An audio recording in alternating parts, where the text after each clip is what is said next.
And we begin with new developments out of the small Hamilton County town of Atlanta tonight. The town council there meeting for the very first time since the Indiana State Police launched an investigation into the utility superintendent and building commissioner there.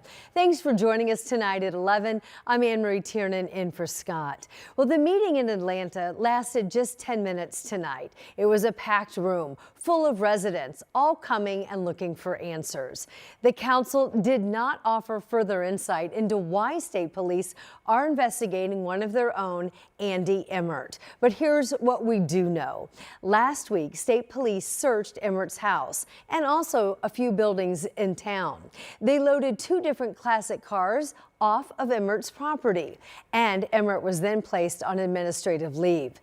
The council voted on that tonight. I'd like to make a motion to place Andy Emmert on administrative leave until further notice. I'll second. All in favor? Aye. We also learned leaders in the nearby town of Arcadia have agreed to help with operating Atlanta's water and sewers plant in Emmert's absence. But I do feel confident that business can, the needs of the town will continue to get filled based on what we've just done here. They also appointed an interim building commissioner. The town itself is not the target of the investigation, and Emmert is not under arrest at this time.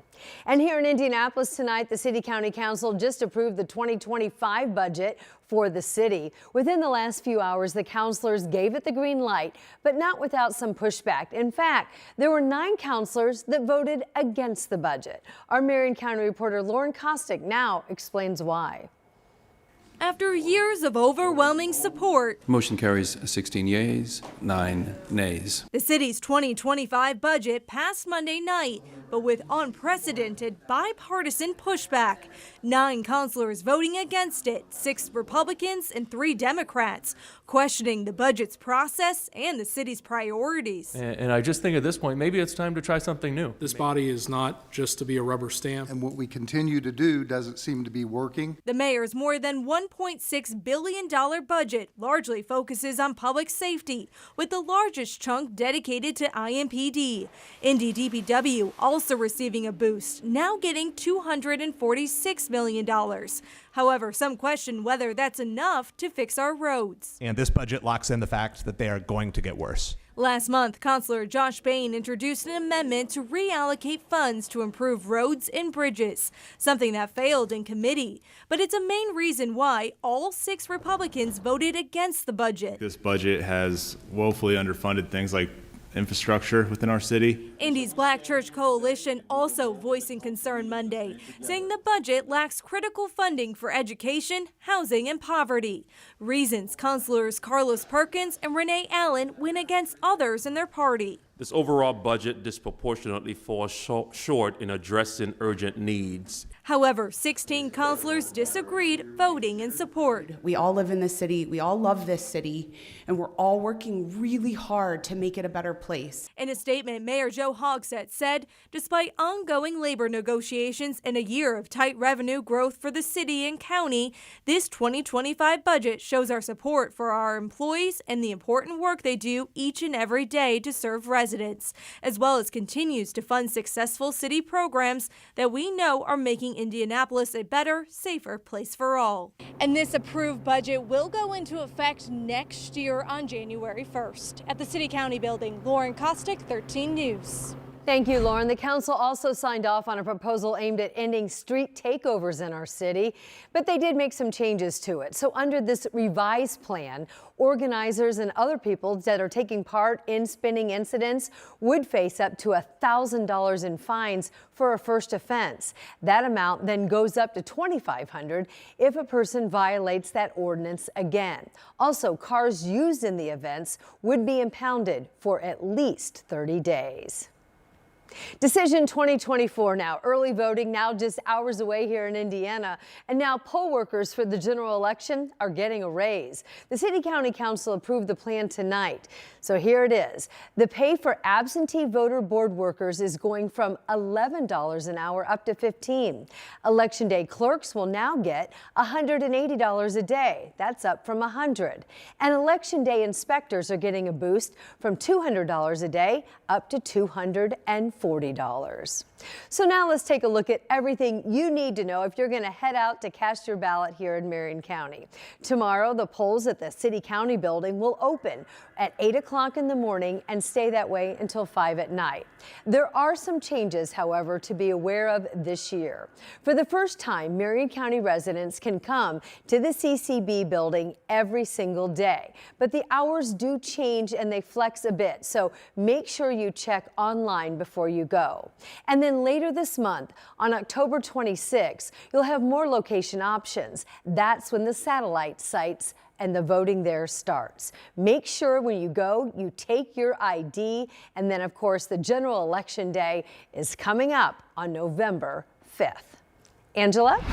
Yeah, Marie, it's clear, it's cool on this Monday night. As expected, a few 40s on the map already. 47 degrees in Lafayette, 49 Bloomington, 48 in Terre Haute. We're down to 51 degrees in Richmond and right at 50 in Columbus. You'll need the jacket or the sweatshirt early tomorrow morning. The good news, a clear start to our Tuesday. Morning temperatures low to mid 40s, sunrise at 7:48. Unfortunately, we are tracking another hurricane. This is the latest on Milton within the last few minutes. Winds are down a bit at 165 miles per hour, but still a category 5 rather, and still expected to make landfall late Wednesday into Thursday.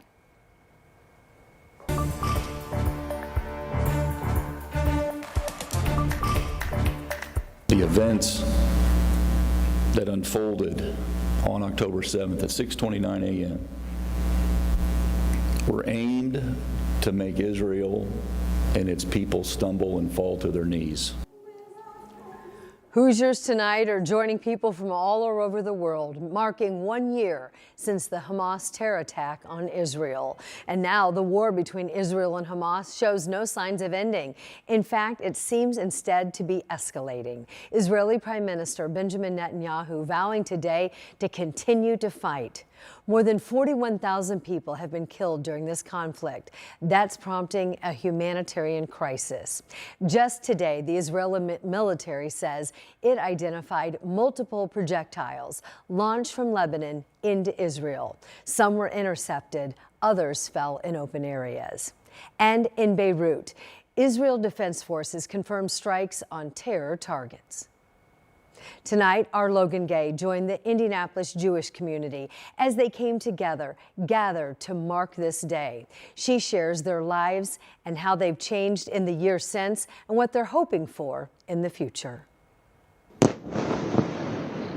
It's been 1 year since Hamas attacked Israel, but some say it feels like yesterday. It is still October 7 of 2023 for most Jews in this world. Hundreds of people came together at the Indianapolis Hebrew congregation to remember the 1,200 lives that were lost on this day 1 year ago.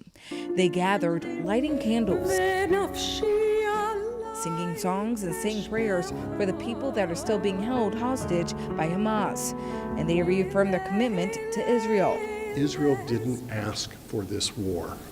Israel did not start this war. To me, this gathering signifies Indiana and America saying, we will stand against terrorism. This is not acceptable. And as the bombings continue, they can't help but think about the innocent people stuck in the middle. Loss of human life, especially civilian life.